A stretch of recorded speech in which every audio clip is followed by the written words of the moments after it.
ఈరోజు ఈ పత్రికా సమావేశానికి వచ్చేసిన మా ఎంపీపీలు, జడ్పీటీసీలు, మండల పార్టీ అధ్యక్షులు, వైఎస్ఆర్ పార్టీ కార్యకర్తలు, అలాగే ప్రింట్ మీడియా, ఎలక్ట్రానిక్ మీడియా పెద్దలందరికీ నమస్కారాలు తెలియజేసుకుంటూ, ముఖ్యంగా ఈ సమావేశాన్ని ఏర్పాటు చేయడానికి ముఖ్య కారణం ఒక 1 వీక్ బ్యాక్ అసెంబ్లీలో ఉన్న ఎమ్మెల్యేలందరితో కూటమి ప్రభుత్వం ఒక సరదా సన్నివేశాలు, హాస్యభరితమైన సన్నివేశాలు పెట్టుకుని ఆనందించడానికి కార్యక్రమాన్ని పెట్టుకోవడం.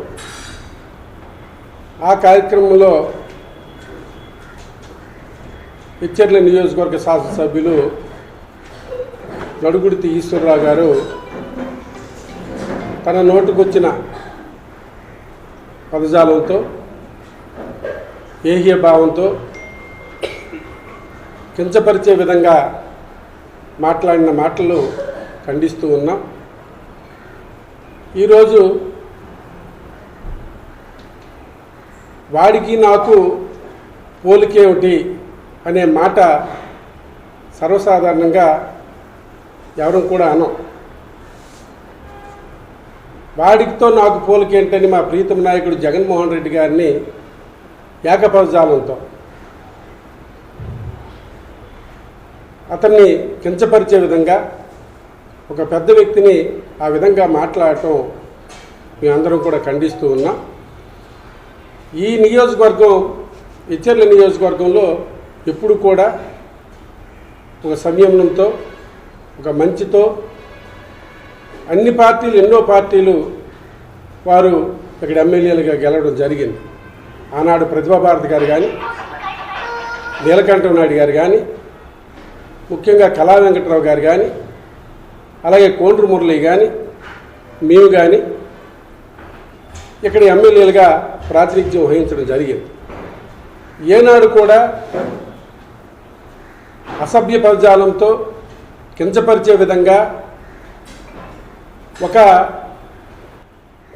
ఒక రౌడీలు మాట్లాడే మాటల తీరుగా మాట్లాడి ఈరోజు ఇచ్చర్ల నియోజకవర్గ ప్రతిష్టను, పరువును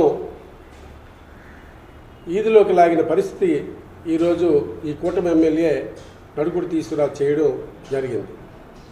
అయితే అందరం కూడా మాట్లాడగలం.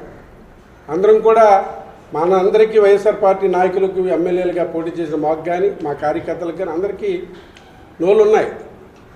ఎలా ఎవరిని విమర్శించగలమో, ఏ విధంగా దాన్ని తిప్పుకొట్టగలమో అందరికీ తెలుసు.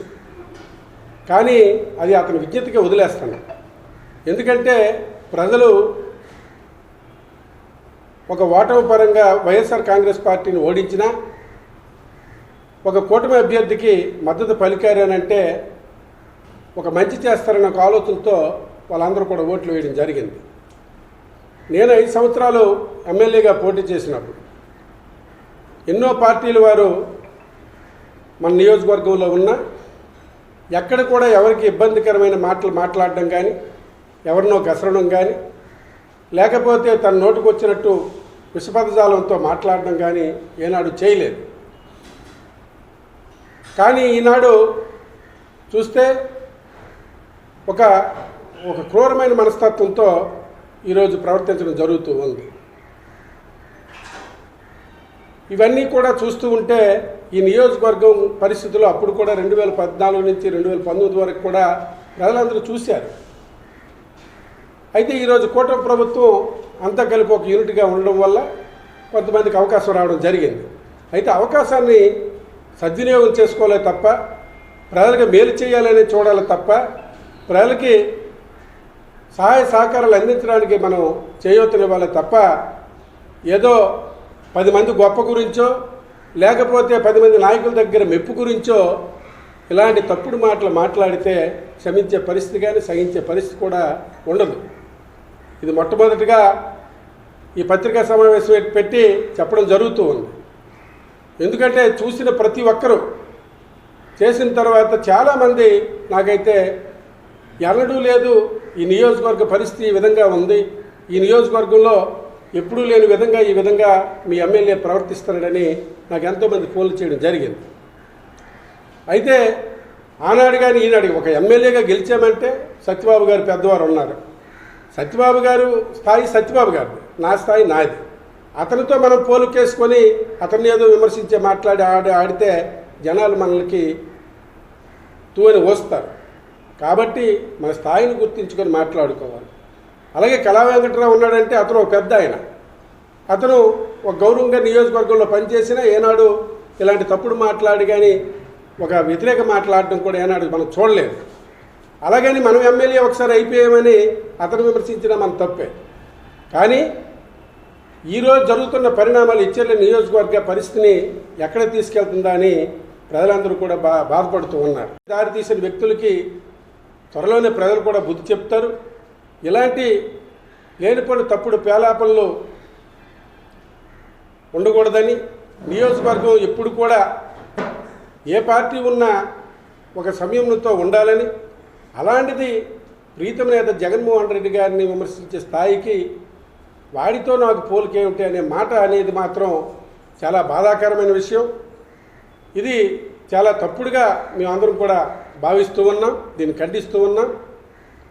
ఈరోజు ప్రజలకి మేలు చేస్తామని చెప్పి ప్రగల్భాలు పలికి అబద్ధాలు చెప్పి 50 సంవత్సరాలకే పెన్షన్ ఇస్తామనో, లేకపోతే ప్రతి ఇంట్లో ఉన్న ప్రతి ఆడపిల్లకి 1500 ఇస్తామనో, లేకపోతే గ్రామాల్లో ఉన్న అభివృద్ధి కార్యక్రమాలు చేసేస్తామనో, లేకపోతే తోటపల్లి నీరు తీసుకొస్తామనో, నారాయణపురం ఆనకట్ట కట్టేస్తామనో తప్పుడు ప్రచారాలు చేసుకొని ఈరోజు తప్పుతావుల అధికారంలోకి వచ్చి ఏ సంక్షేమ పథకాన్ని కూడా ఈరోజు చేయకుండా తన ఒక నవ్వుకోట్ల అక్కడ అసెంబ్లీలో ఉన్న వాళ్ళ పెద్దలు చంద్రబాబు నాయుడు కానీ పవన్ కళ్యాణ్ కానీ వాళ్ళ దృష్టిలో పడడానికి వాళ్ళ దగ్గర పేరు మెప్పు పొందుకుంటే రేపు ఇంకేదో పదవులు వచ్చేస్తాయని తప్పుడు పేలాపలు పేలితే ఎవరు కూడా సహించే పరిస్థితి కూడా ఉండదని కూడా ఈ సభాముఖంగా పత్రికాముఖంగా కూడా తెలియపరుస్తూ ఉన్నాం. మరిన్ని వీడియోస్ కోసం ఛానల్ ని సబ్స్క్రైబ్ చేయండి. లేటెస్ట్ అప్డేట్స్ కోసం వాట్సాప్ ఛానల్ ని ఫాలో అవ్వండి. ఆ